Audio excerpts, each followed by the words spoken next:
Magandang araw mga ka-hunters. Ako nga pala si Raven, isang sales representative dito sa Bourbon Electronica. So, ngayong araw po, ipapakilala ko sa inyo ang bagong equipment po na labas ng Nokta. Ito ay pasok sa mga budget ng mga hobby detectorists na pwedeng gamitin sa pang-giveaway na pwede siyang umabot up to 3 to 4 feet. Ano po ba tong unit na to? Ito po yung Find X Pro at Find X natin. So, ito po yun.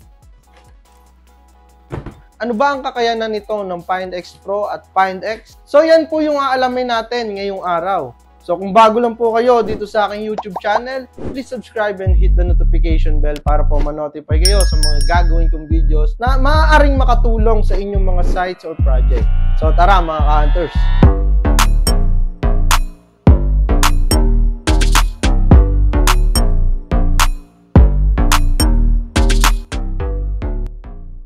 So yan mga ka-hunters, ito po yung Find X Pro and Find X natin. So ano ba yung kagandahan dito sa Find X natin na series? Yan po yung ultimate beginner's choice natin ngayon. Sa mga baguhan po, napakadaling gamitin ng gamit na ito. Pagka bukas mo, pwede mo na siya agad gamitin. Automatic ground balance na po siya. At ano nga ba ang presyo ng dalawang to? Napakamura po ng presyo ng dalawang to. Yung Find X po natin is 11,900. Yung Find X Pro po natin is 13,900. So napakamura po. Ano-ano nga ba ang mga previous nito? Ito po, bubuksan po natin sa inyo yung mga previous ng ating Find X natin. So sa Find X, ito po yung mga previous niya. So buksan natin. So yan. Meron po siyang mga bag. Plastic na digger or pala. So yan, napakaganda. Meron na po siyang carrying bag. Meron pa siyang pala. At meron din po siyang headphones. Sa Find X Pro naman po natin, tingnan natin yung kanyang previous. Ito po yun. Halos same lang. May carrying bag din. Pero ang pala po niya is bakal. Yung palang maliit niya is bakal na po siya. Yan. Napaganda po niyan. Yun po yung kinaibahan niya sa previous. Pero meron din po siyang ito, ng mga headphone. Sa mga modes and settings naman, yan po yung i-discuss natin ngayon. Kung ano yung pagkakaiba ng dalawa. Papakita ko po sa inyo ano ba mas maganda.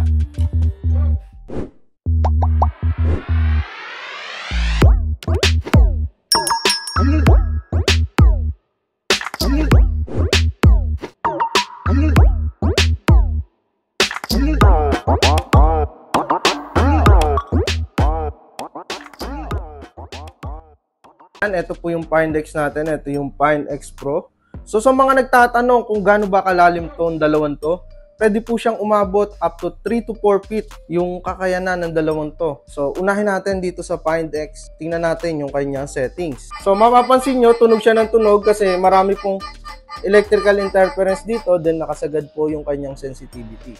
So yan, ito po yung sensitivity natin. Then meron po siyang tatlong modes. Yan. Meron po tayong field, park, and beach. Yun po yung kanyang tatlong mode. Then, meron po siyang discrimination. Kung mapapansin nyo dyan, kung mapapansin nyo dito, 10, 30, 50, 70, 90. Yan po yung target ID na nalabas dito. So, ngayon, may ibig sabihin po yan. Yung 0 to 15 yan po yung kanyang ferrous metal. Then 16 to 99 is non-ferrous metal na po yun. Ngayon, once na nag-discriminate po tayo, dito po yung sa settings, yun po yung ilalagay nyo dito. May bar po yan. Then meron po tayo dito na beach. Yan po yung mode natin. Yan, ito po yung park. Sa mga parke, sa mga residential area, ito po yung gagamitin nyo. Then sa mga beach, ito naman po yung gagamitin nyo. Kasi sa beach, maraming magnetite. So, dito nakaka-cancel na agad yung magnetite or yung iron content na makikita nyo sa beach. Yan, o, tingnan nyo, mapapansin nyo, nakaka-cancel na agad. Ito po yung mode ng Find X. So, meron mga volume, may pinpoint.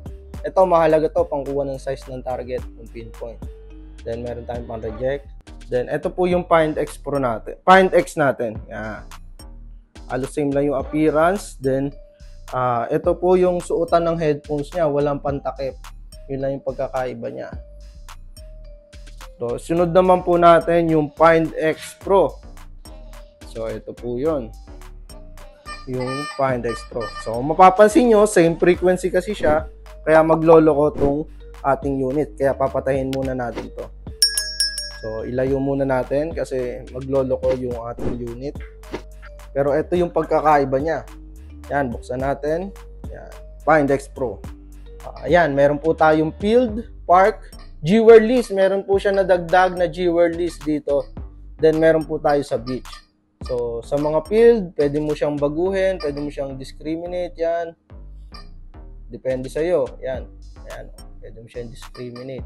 Usa mo na siyang madi-discriminate, pindutin mo lang. Ayan, oh. May notch, ano po siya, may notch discrimination, 30 to 90, kasi may mga ibig sabihin niya, yan. Pwede, hindi mo na ma-detect yung mga aluminum foil, yan.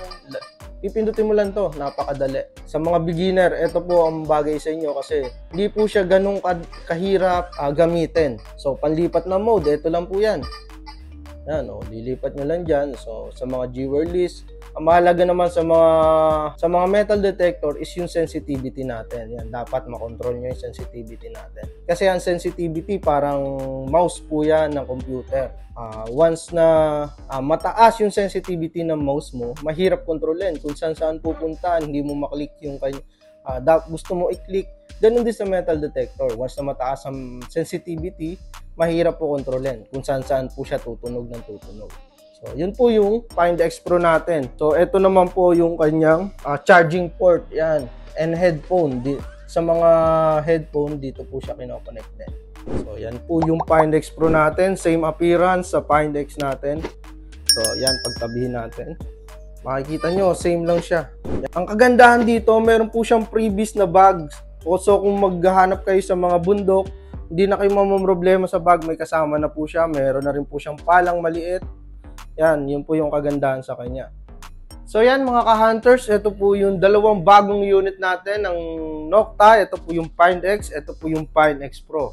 So, kung titingnan nyo po, halos same lang po yung itsura niya.